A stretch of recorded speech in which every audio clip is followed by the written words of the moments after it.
Welcome to Coach Bennett's podcast, where every run has a purpose, where kindness is hardcore, where this is about running, and this is not about running, where every starting line is a finish line in disguise, where rambling still gets you where you need to be, where pineapple will never ruin your pizza, and the sodas, adult and not adult kind, are always cold, and where there is room on the starting line for everybody. I'm Coach Bennett. Thank you for letting me be a part of your day. Let's get started. Welcome to episode 76 of Coach Bennett's podcast. And before we get into this episode, let me just tell you 76, one of my favorite numbers. And I'm going to tell you one of the reasons why 76 is one of my favorite numbers. And that's because of the quarters that came out in the United States in 1976, celebrating the bicentennial of the United States. That's when, 1776 to 1976, we had these great quarters that came out, super cool. Now here's the thing, like 20-something years ago, the United States started making all sorts of different quarters to honor the states, and then they started honoring individual Americans. So there's all sorts of funky quarters out there. But back then, no, there was just one quarter. And then they made a special quarter in 1976. And let me just tell you, I never, ever used those quarters. Never. So if I came across one of them, it stayed in my pocket. I'm not going to use it, even if I'm at an arcade and I'm playing really well. And it's like, you need to add another quarter if you want to keep going. And all I'm left with is my 1976 quarter. Game over. Game over. I'm going home with that quarter. Same thing to this day. If I come across a 1976 quarter, I'm keeping it. I'm not using it. I'm keeping it. So anyway, just wanted to let you know that. You don't care probably, but I had a good time saying it. So anyway, let's move on to episode 76, which is either start over or starting over. I'm not sure what I'm going to name it. A lot of times, as you know, I don't know what I'm going to name it. It's one or the other. It's basically the same thing. Now, why are we talking about starting over? Well, I'll tell you why. Because I've been inundated with all of you telling me you're struggling right now with starting over for a couple of different reasons. Some of you just finished an epic training cycle and you just did your 10K that you had been dedicating your running to for weeks and months. Some of you finished marathons. Some of you just finished cross-country seasons. Some of you are coming back from sickness. Some of you are coming back from injury. Some of you are coming back from time off, just from running in general, whether it was because you just needed some time away from the sport, or you went on vacation, or you moved, you're in between jobs, you just had a child, you went through a relationship issue, whatever. And some of you, you're just dealing with things that are going on in the world where you feel like you need to start over and you're not sure how. I get it, okay? We're going to go over how to start over. All right, and you can use it for running. You can use it not for running, because the point is, as always, this podcast is about running, and this podcast is not about running. And I just think this is another one of those episodes that, yes, it makes sense to do right now, but I imagine it's going to be an episode that's going to be used all year round, because guess what? We're always starting over. Always. See, every podcast I do, I think of as starting Coach Bennett's podcast over. I do. And I'll tell you where that comes from. There were a couple of interviews that I read just over the course of my life. I tend to read a lot, so I come across lots of interviews or biographies, autobiographies, where people are talking about this in one way or another. And I'll give you the example that there's two examples that are coming to mind. One's about Joe DiMaggio and one's about Bruce Springsteen, but I'll focus on Springsteen. So Springsteen used to get asked, why does he, have these 3-hour runaway train type concerts? Because he's known for these epic 3-hour barn burning, throw down, crazy rock and roller, just full of passion and glory and grit and sweat and they're just the concerts are epic. They're epic. They're incredible. Doesn't matter which night you show up, you're getting everything from Springsteen. Now, here's the thing. He said, I see a lot of faces that I've seen before in the crowd. I can tell there's a lot of people that have seen Bruce Springsteen and the E Street Band before. But I also know there are some new faces. I know there are some people there that maybe are new to his music, or maybe their parents brought them to the show. He said they've never seen me before. They've never seen the E Street Band. They've never been a part of a 3.5 hour spectacle that is Bruce Springsteen and the E Street Band. And he says, now, if I don't give them everything I've got, then they walk away and say, what were you all talking about? You all said that this was going to be some life-changing experience, an almost religious experience to go see this concert, and it was just like any other concert. And that hit home. I get that. I understand that. I relate to that. That when you're introducing yourself to a stadium full of 20,000 people, I mean, that must be amazing. 50,000 people, 100,000 people, depending on where he's playing. A lot of them have seen him before. Their expectation is they're going to get something just as good as before. And then there's a group of people there that have never seen him. And they're thinking, what is all of this noise about? Bring it. Let's see if what everyone says about you is the truth. DiMaggio's was just, look, everyone says I play hard, but there's people in the crowd that have never seen me before. So if I don't run it out to first base, if I don't try to get that pop up in center field, if I don't dig in and try to steal second base, then maybe it's no longer what I should be doing, which is a great way of looking at it, because I'm not willing to put out what I used to put out there. But also, if I've built up this reputation as someone who's going to give and try their best, then, well, do you still have what it takes to maintain that reputation? So the only way you can do that is by starting over with these people and saying, look, these are people who have never seen me play before, perform before. How do you want to come across to someone who's never seen you before? I look at every day as kind of like we're starting over. We're starting over. It's a brand new day. There are people I'm going to meet over the course of the day I've never met before. There are tasks, new tasks that I'm going to have to take on that I've never done before, which doesn't matter how well I did the task yesterday. This is a brand new task, right? It's like when I'm cooking dinner for the family, which I do every night, okay, I can't rest on, the laurels that I've earned from a dinner I cooked 3 weeks ago when I put down the plates tonight. Okay, those faces are going to go, look, Dad, this is pretty weak. And I'm going to say, yeah, but the dinners I did in the past were great. Well, we're not eating those dinners. We're eating this dinner. I have to show up and start over every single time I'm making dinner for everybody. All right? Which, by the way, I'm not quite sure what I'm making for dinner tonight. I have a few options that I'm thinking about. It's all going to involve me going to the store.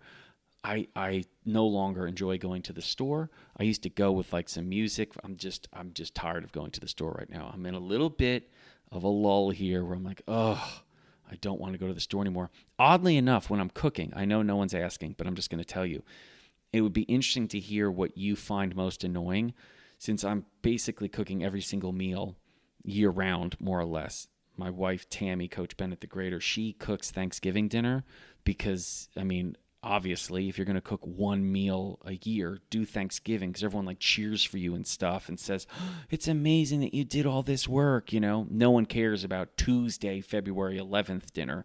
You don't get cheered, Tuesday night when it's raining outside in February and you've cooked everyone dinner. But Thanksgiving, standing ovation. So she's a smart one, all right? Anyway, the point is, what are the things that you don't like doing that are just kind of annoying? They're not hard. You're just like, ugh, for me, it's cutting up lettuce for salad. I hate it. It takes almost no time. But for whatever reason, when it's time to cut the salad, like the actual lettuce, I can't believe I'm doing this. All right, I had my moment. All right, moving on. Let's get into the episode. Starting over or start over. I'm not sure. But the point is, what I want to do is break down how to start over a better way. All right? And the first thing I'm going to tell you is to just know, where are you right now? Now, here's the thing. Most athletes that I've worked with, that I've been around, okay, that I've been a teammate of or a coach of or just a friend of, when they start over, they don't start in the moment, the present moment. They usually start somewhere in the past or somewhere in the future. And as a result, this starting over becomes almost overwhelming. It becomes too much because they start thinking about who they were or who they are not yet. And that puts you in a hole either way.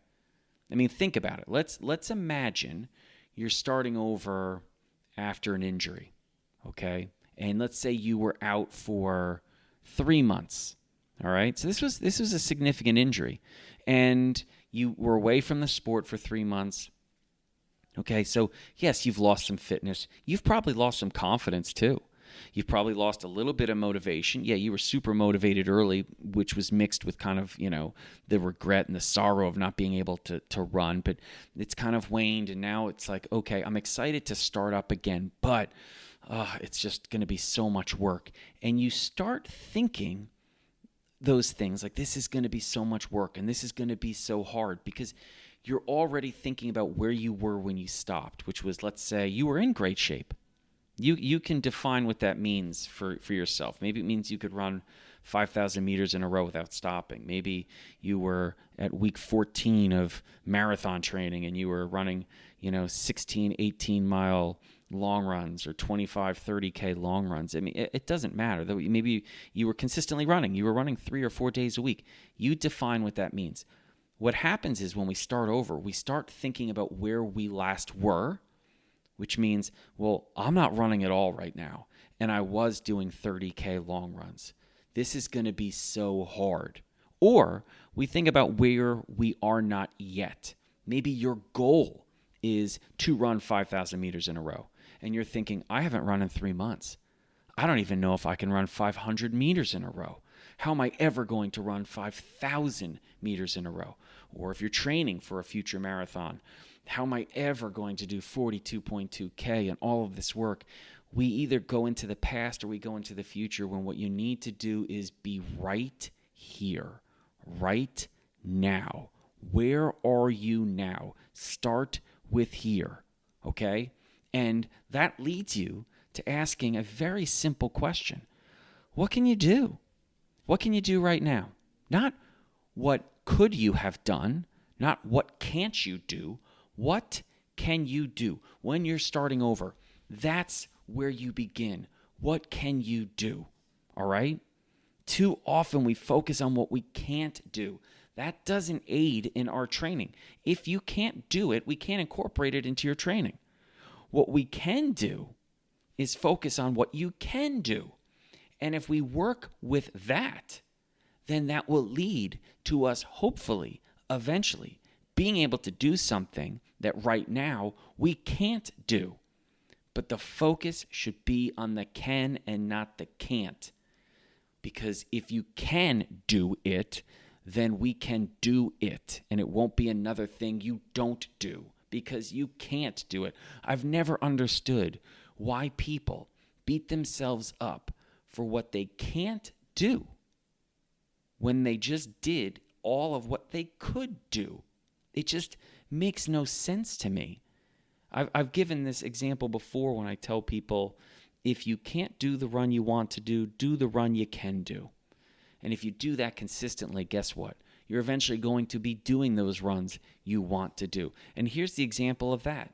You have 30 minutes. You have a window of 30 minutes where you can run.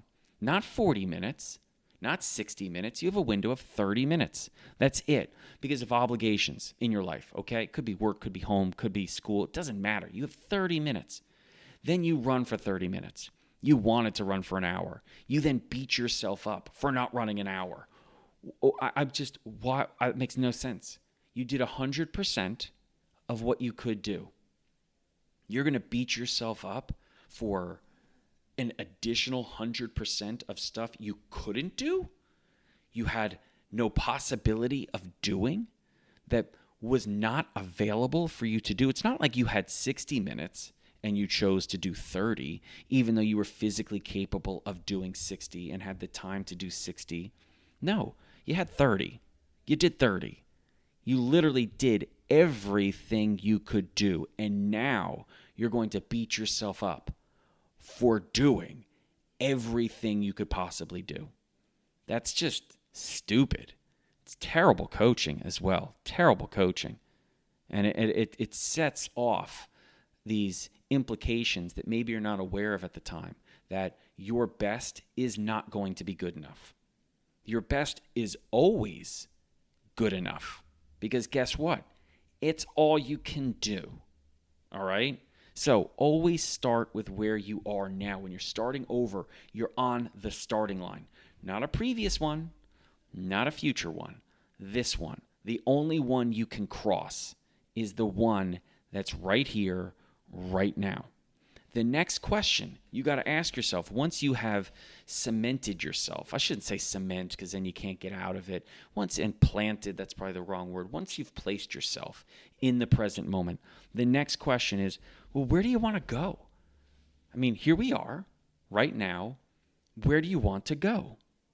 And you might say, I want to go to 42.2K down the road. I want to do a marathon. That's where I want to go. Now, obviously, if we're starting over, then that's fine. We're going to get to the fact that 42.2K on a specific day is pretty far down the road. But that's okay. Where do you want to go?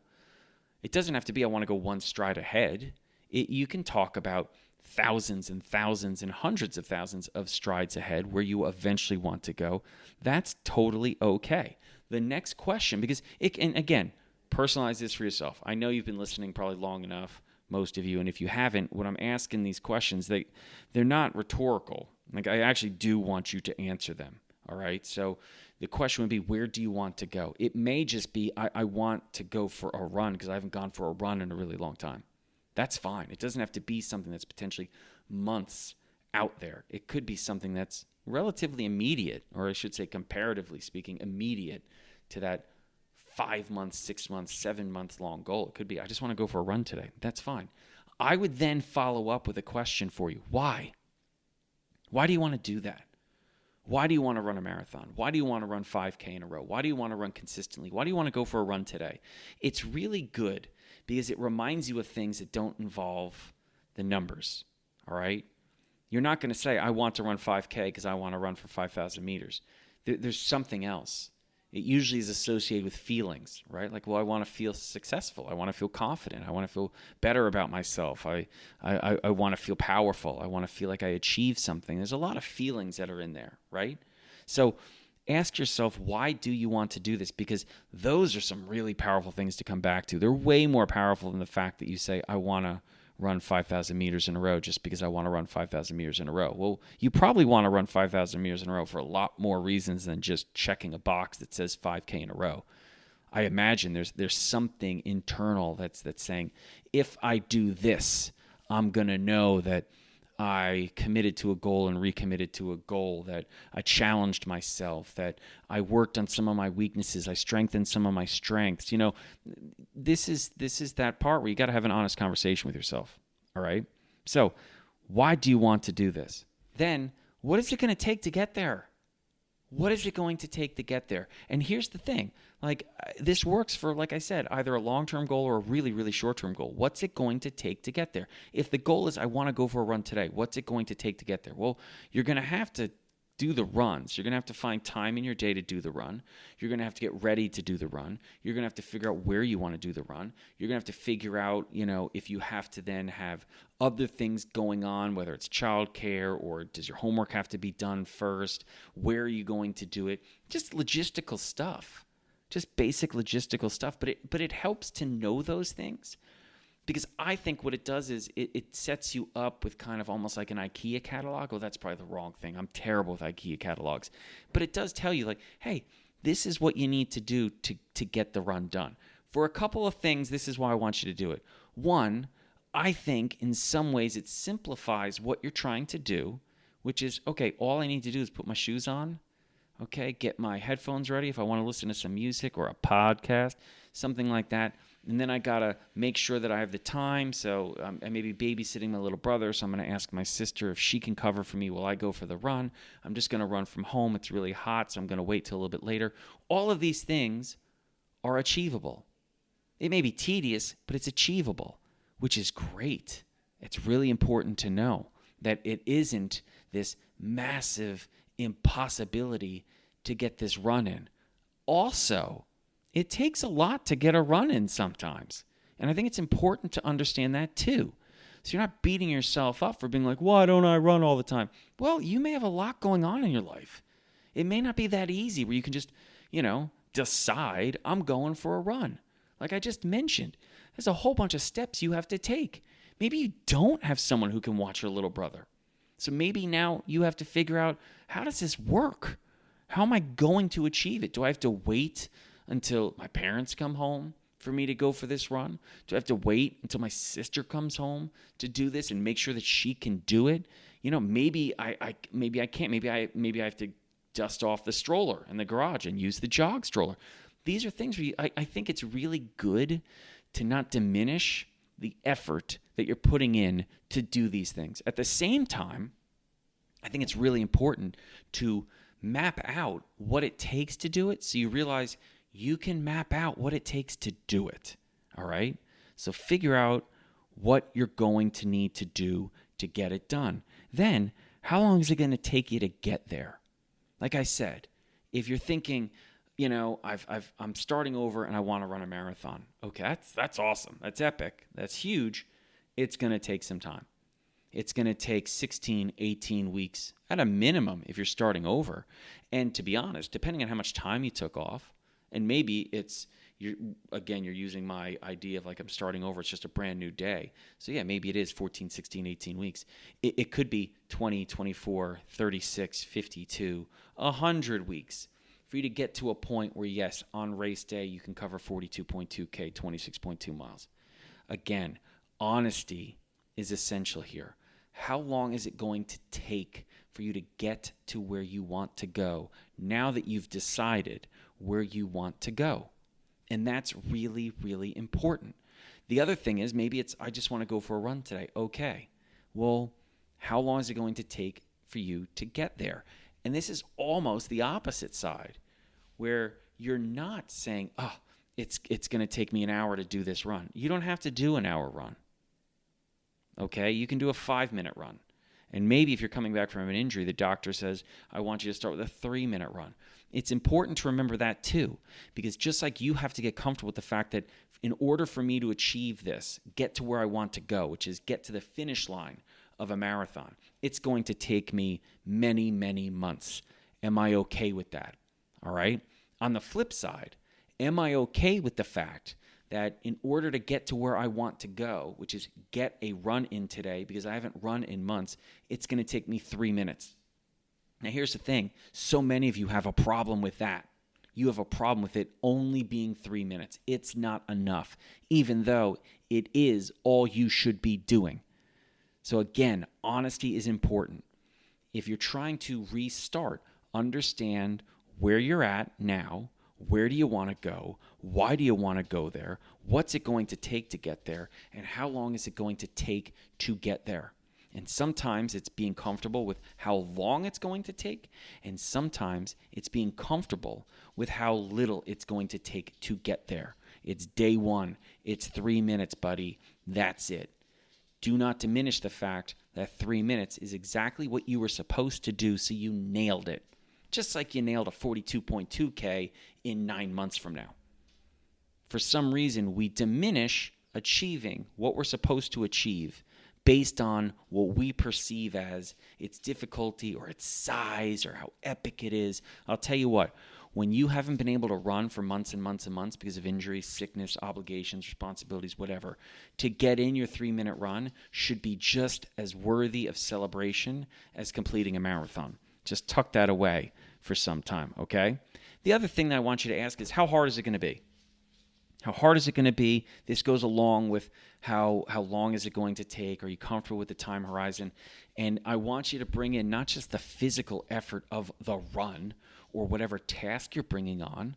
I want you to be thinking about some of those other things that you've kind of already answered. Did I say kind of sorty? Kind of sorta already answered. Like, how hard is it going to be for you to not diminish what you're trying to do or not get overwhelmed by what you're taking on? How hard is it going to be to make adjustments? How hard is it going to be to find the time to do these things? How hard is it going to be for you to be a great coach and a great teammate and a great friend to yourself as you're trying to achieve these goals, which, by the way, may take months and may take 5 minutes? It's another one of those things that you have to be honest with yourself about. How are you going to be during this entire process of starting over as a friend, as a coach, and as a teammate to yourself? Now, this is a lot going on, a lot of stuff that I'm asking you to do for potentially, a day one, but it's not just a day one. It's something that you bring over to day two, because day two is the first day you've had since day one. You're starting over for the first time since day one. Which is why I also want you to go even deeper. I want you to think about, now, where have you been? Now that you've had the conversation with yourself about where you are right now, I want you to have a conversation about where have you been. Yeah, let's talk about the past. Let's talk about all of the things that you've achieved. Let's talk about all of the things you've come short on. All right? It's just as important. Now, here's the thing. In order to do this well, you have to make sure that you're not being critical and beating yourself up. The key with being critical is to lift yourself up. The key with being critical of your past, of some of your shortcomings, your weaknesses, again, is not to pile on yourself and use it as an excuse to beat yourself up. No, it's the opposite. It's to look for areas of improvement, areas that you can see and say, hey, there's a place I can get better. There is something that, is a weakness and has been a weakness of mine. And I'm not going to look at it to exploit it in terms of, here's a great way to make me feel bad. No, I'm going to exploit it as, here's an opportunity for betterment. I'll give you an example. I was wildly inconsistent as a runner because I was wildly lazy, which is code for I wasn't dedicated. For many, many years, high school, college, and I knew it. And mentally, that would beat me up because I knew I wasn't being a dedicated runner. I knew I was too lazy to do the work. I knew I was wildly inconsistent, and that's what was keeping me from running well. I knew all of these things. And you don't think that messed with my confidence? So there was a point where I eventually had developed enough strength inside to, admit all of these things, see them as weaknesses, and see them potentially as my greatest strengths. I'm running the way I'm running, and I'm inconsistent. I'm running the way I'm running, and I'm lazy. I'm running the way I'm running, and I'm not dedicated. I'm running the way I'm running, and because of all these things, I lack the confidence that I could have if I was doing these things. I saw all of those things as potential upsides.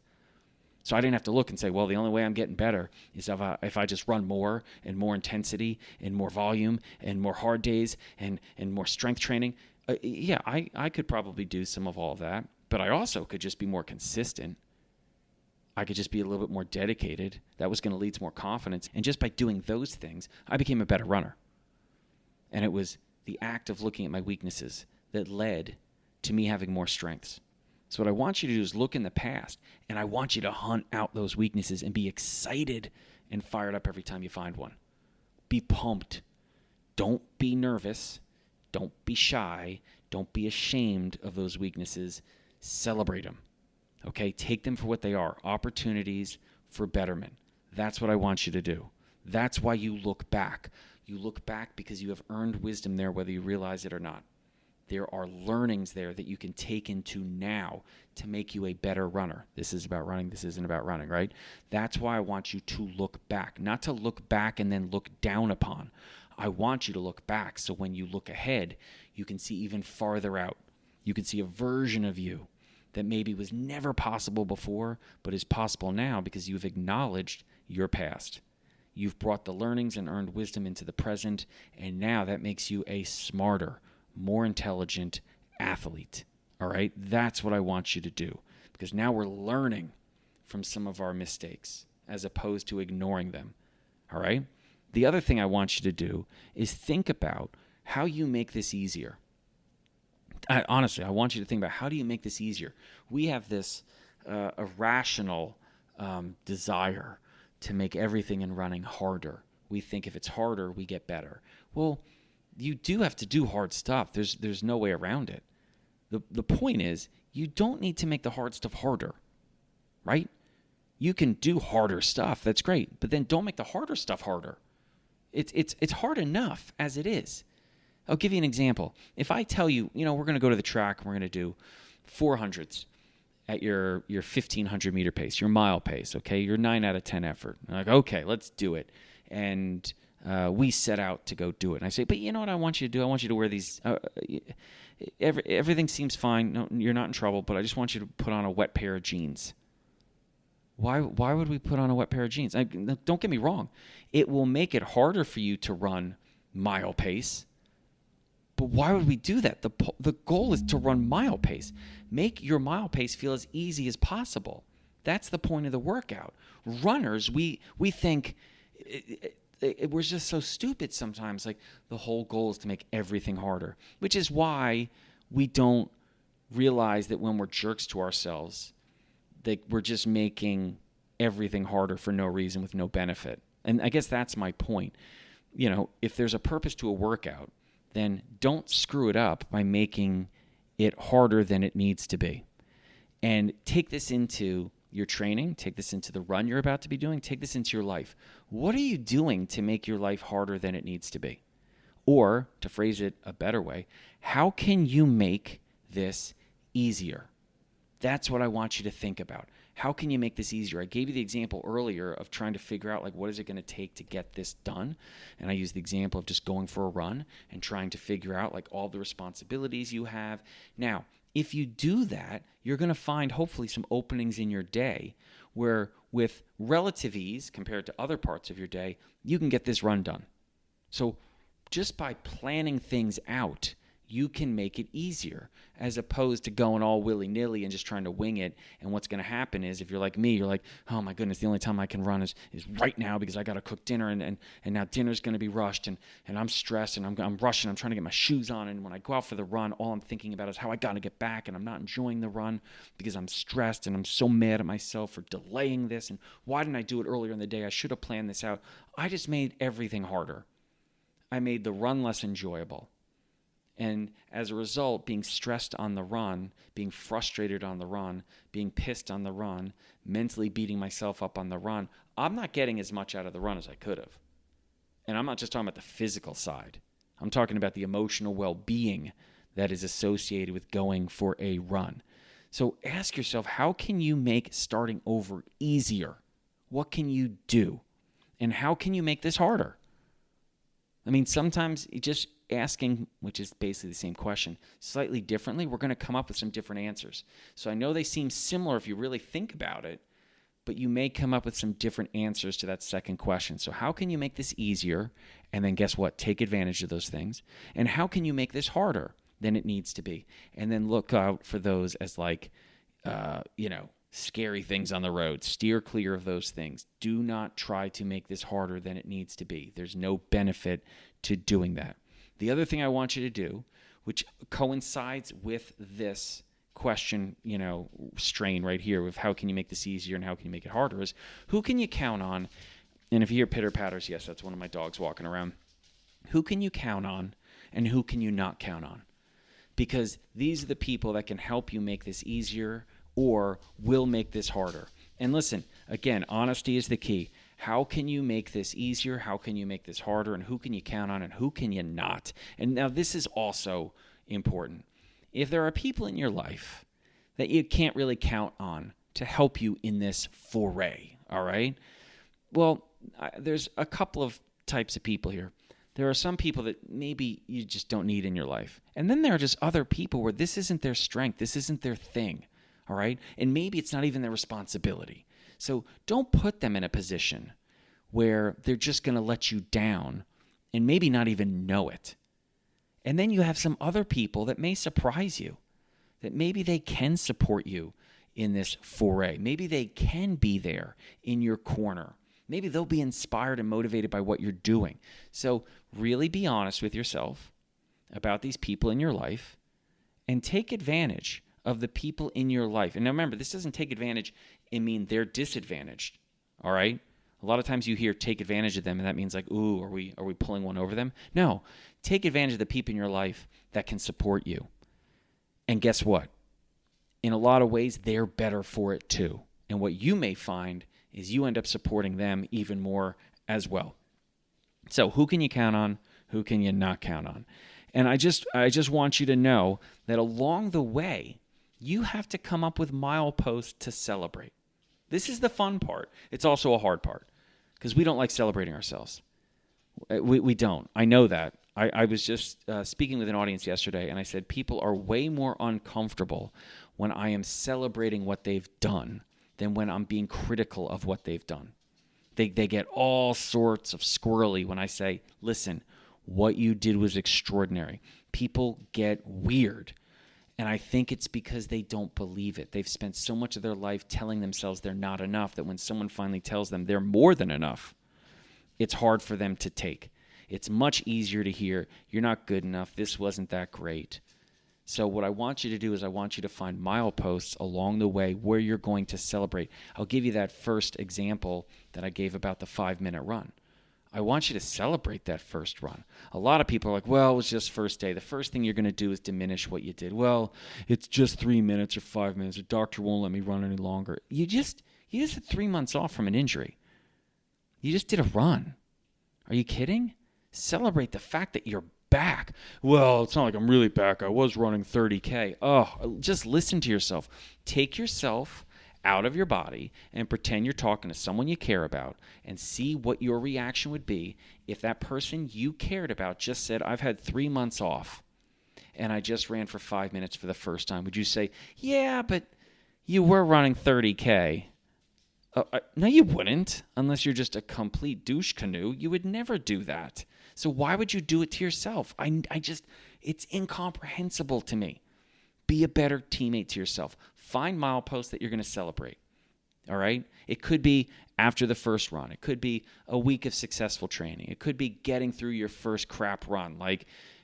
That's a big deal to get through your first crap run. These are cool things that you can celebrate because it gives you a chance to not only celebrate, but pause, think maybe about where you were and now where you are, called progression, my people. Think about the fact that you're closer to where you want to go now than you were, called progression, my people. And it also allows you a chance to maybe readjust.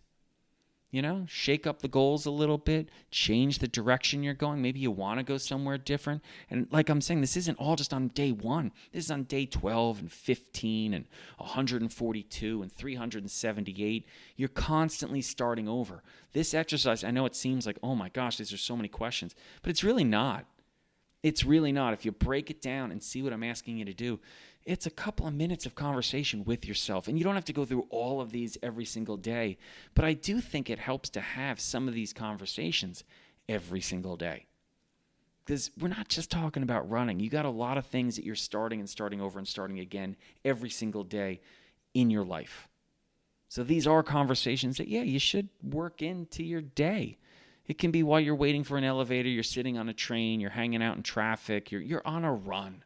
This is where you can have some of those conversations. And I guess the last thing would be, when we're starting over, it's important to remember this may not work out.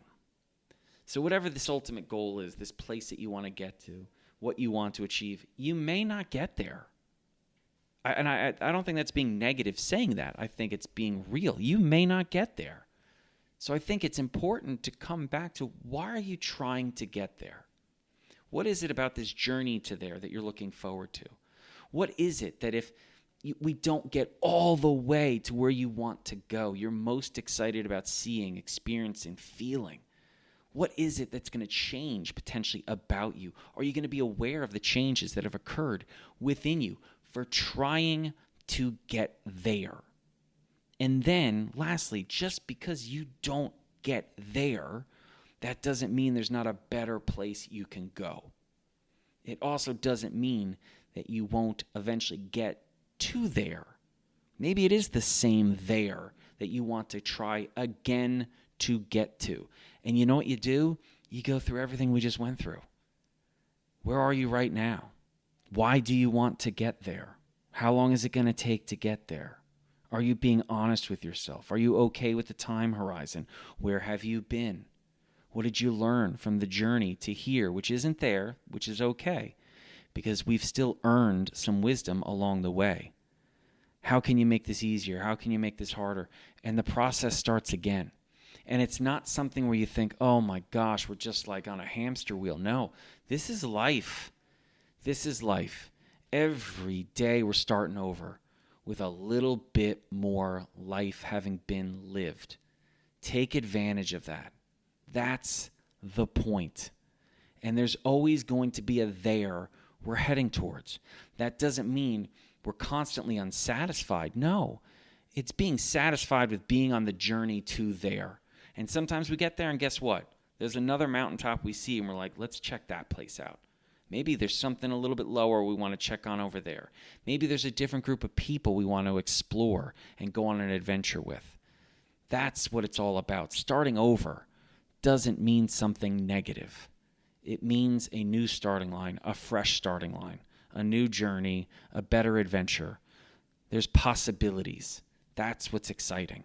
So I hope if you're someone right now that's starting over, starting again, and maybe in a tough place emotionally, mentally, mindfully, and overwhelmed by the process or the realization that you need to start over again, I want you to do this exercise, and hopefully by the end of it, you're excited, you're refreshed, and you realize that, yeah, you're doing exactly what you should be doing. This is what it's all about.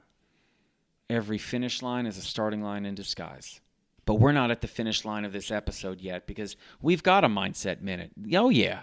Tammy Bennett's in the house.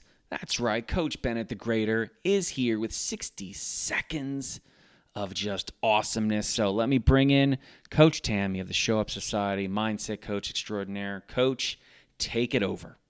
Okay, let's talk about starting over and the rear view mirror. So I only want you to look back in the past in your rear view mirror to find evidence to prove that you can do things. So feel free to look back in the past all you want to find evidence that you've done hard things before and you can do this one. Look back in the past to find evidence of where you have started new things or started over or started hard things and you have been able to do them.